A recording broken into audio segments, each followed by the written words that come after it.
गांव और मॉडर्न बहू का करवा चौथ। पंडित जी कितनी सुंदर लड़की का रिश्ता लेकर आए हैं। मुझे तो ये लड़की देखते ही भाग गई। मोहित बेटा तू बता, तुझे ये लड़की कैसी लगी?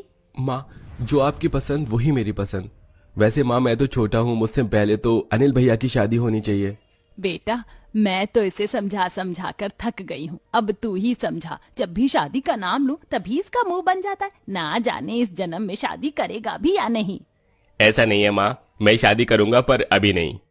लेकिन क्यों भैया, क्या आपको कोई लड़की पहले से ही पसंद है?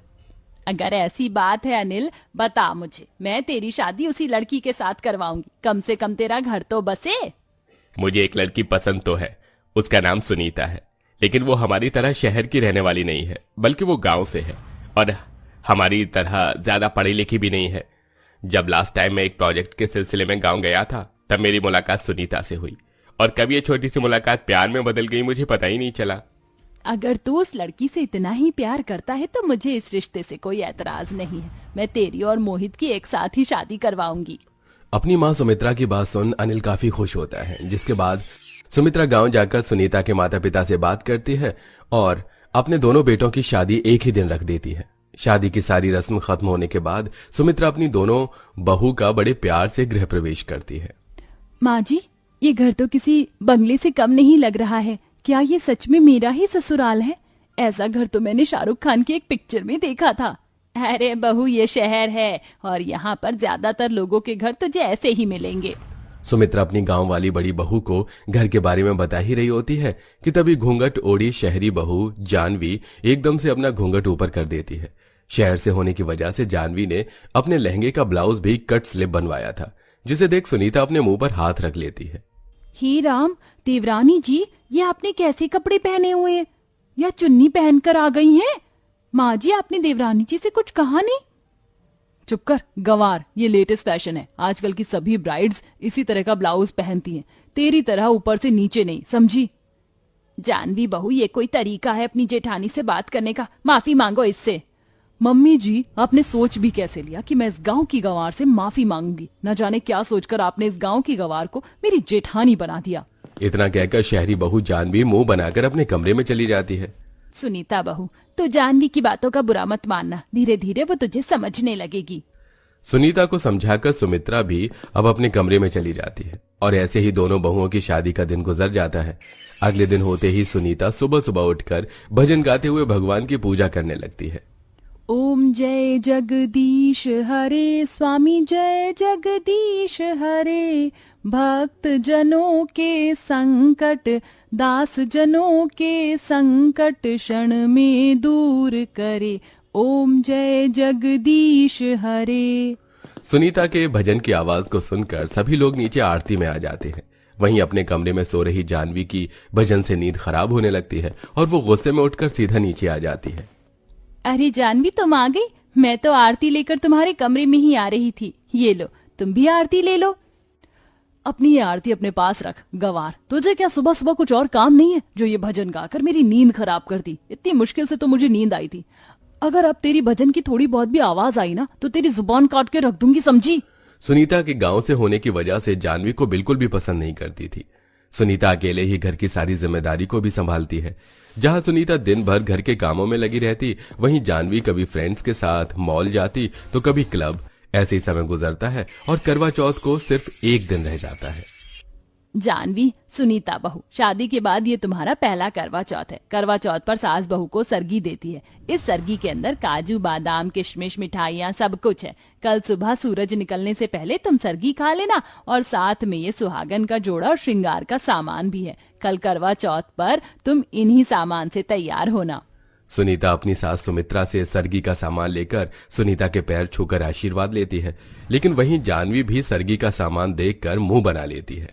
माँ जी, ये क्या आपने मुझे बेकार सा सामान दिया है? आपने सोच भी कैसे लिया कि मैं इतनी घटिया क्वालिटी की साड़ी पहनूंगी और ये लाल चूड़ियां और गंदी सी लिपस्टिक लगाऊंगी? मैं करवा चौथ पर क्या पहनूंगी ये मैं डिसाइड करूंगी, ना कि आप। इतना कहकर जानवी मुंह बनाकर चली जाती है। जानवी की बात सुन सुमित्रा को बुरा तो लगता है, लेकिन सुमित्रा उसे कुछ नहीं कहती। सुमित्रा के कहने पर सुनीता जानवी की सरगी ले जाकर उसके कमरे में रख देती है और वहीं दूसरी तरफ जानवी करवा चौथ कपड़ों की शॉपिंग के लिए एक बड़े से मॉल में जाती है। ये हुई ना बात, अब मिला है मुझे करवा चौथ के लिए एक परफेक्ट ड्रेस। जानवी बड़े से मॉल से अपनी करवा चौथ के कपड़े ले लेती है। साथ ही एक बड़े से पार्लर में जाकर manicure, pedicure, waxing, bleach, facial, cleaning, hair spa जैसी चीज करवाती है। कल तो करवा चौथ पर सबसे ज्यादा सुंदर मैं ही लगूंगी।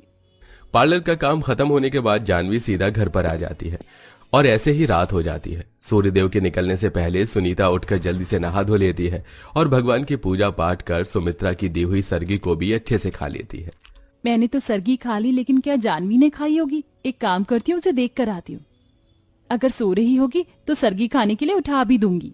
सुनीता जानवी के कमरे के बाहर जाती है और काफी देर तक जैन के कमरे का दरवाजा खटखटाती है, लेकिन जानवी नींद में होने की वजह से दरवाजा नहीं खोलती और बेचारी सुनीता वापस आ जाती है।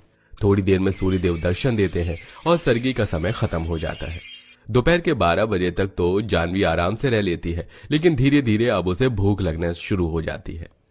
भूख के मारे मेरी जान निकली जा रही है। क्या चांद निकलने से पहले मैं कुछ खा नहीं सकती? नॉर्मल फास्ट में तो इंसान फ्रूट चिप्स तो खा लेता है, तो इसमें ये सब क्यों नहीं है? क्योंकि ये करवा चौथ का व्रत है और सभी शादीशुदा औरतें इसे अपने पति की लंबी उम्र के लिए रखती हैं। चुप कर गवार, भूख के मारे मेरी जान निकली जा रही है, ऊपर से तू है कि मुझे भाषण देने में लगी हुई है।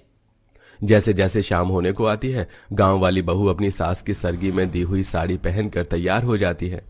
अरे बहू, मैं तो करवा चौथ की पूजा का चित्र लेकर आ गई थी, लेकिन तूने तो इसे अपने हाथों से ही बना दिया। माँ जी, हमारे गांव में सभी औरतें अपने हाथों से ही करवा पूजा का चित्र बनाती थी। मैंने उन्हीं को देखकर ये सीखा है। सुनीता बहू, थोड़ी देर में मोहल्ले की सारी औरतें करवा चौथ की कथा सुनने के लिए आ जाएंगी। एक काम कर, तू जाकर जानवी को बुला ले, दोपहर से सो रही है, ना जाने कैसा व्रत रखा है इसने। कोई बात नहीं माँ जी, पहला व्रत है ना, इसलिए धीरे धीरे जानवी को इसकी आदत पड़ जाएगी। सुनीता करवा चौथ की कथा के लिए जानवी के कमरे में बुलाने के लिए जाती है। जानवी अपने कमरे में लेटकर आराम से फोन चला रही होती है। जानवी, करवा चौथ की कथा सुनने का वक्त हो गया है, जल्दी से तैयार होकर नीचे आ जाओ। मेरे पास इतना फालतू का टाइम नहीं है कि मैं ये कथा सुनने के लिए नीचे आऊं। जानवी, करवा चौथ का व्रत रखने वाली हर औरत करवा चौथ की कथा सुनती है। बिना कथा सुने तुम्हारा व्रत पूरा नहीं होगा। अपना ये फालतू का ज्ञान अपने पास रखो, अनपढ़ गंवार कहीं की। तुम मुझे सिखाओगी? निकल जा मेरे कमरे से। अपनी जेठानी के लाख समझाने पर भी जानवी करवा चौथ की कथा सुनने के लिए नहीं आती और उसे बेइज्जत करके कमरे से निकाल देती है। जिसके बाद सुनीता अकेले ही सभी सुहागन औरतों के साथ बैठकर करवा चौथ की कथा सुनती है। जैसे जैसे शाम गुजरने लगती है, वैसे वैसे अब जानवी की भूख भी काफी बढ़ जाती है। अब इस भूख को मैं और बर्दाश्त नहीं कर सकती, मैं तो चली खाना खाने के लिए। जानवी चुपके से किचन में जाती है और फ्रिज में से खाने पीने की चीज निकाल कर खाने लगती है। अच्छे से पेट भर जाने के बाद जानवी अपने कमरे में आती है और तैयार हो जाती है। जहां करवा चौथ के दिन सभी सुहागनों ने लाल रंग का जोड़ा पहना था, वहीं जानवी काले रंग के बैकलेस साड़ी पहनकर सबके सामने आती है।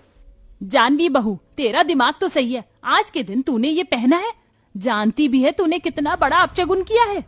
अरे माँ जी, आप ये अपशगुन जैसी चीज कुछ नहीं होती है, और वैसे भी मुझे बैकलेस ब्लाउज बहुत पसंद है, इसलिए मैंने सबसे यूनिक और हटकर पहना है। थोड़ी देर में चांद निकल आता है। सुनीता छन्नी में से चांद को देख अनिल को देखती है और अनिल के हाथों से पानी पीकर करवा चौथ का व्रत पूरा करती है। वहीं मोहित अभी रास्ते में ही फंसा होता है। ट्रैफिक होने के चक्कर में मोहित एक शॉर्टकट रास्ता लेकर घर लौट रहा होता है कि तभी कुछ चोर मोहित की गाड़ी पर हमला कर देते हैं और मोहित को लूटकर उस पर चाकू से वार कर देते हैं। कुछ देर बाद उसी रोड से कुछ और लोग गुजरते हैं।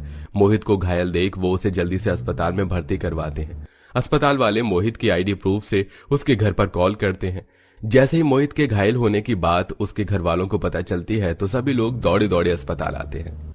आज मेरे बच्चे की हालत है ना, उसकी जिम्मेदार सिर्फ तू है। अगर मेरे बेटे को कुछ भी हुआ तो मैं तुझे छोड़ूंगी नहीं। हे भगवान, मैं क्या करूं, ये मुझसे क्या हो गया? अगर मोहित को कुछ हो गया तो मैं जी नहीं पाऊंगी। इसीलिए कहते हैं जानवी, इतना भी मॉडर्न होना ठीक नहीं है।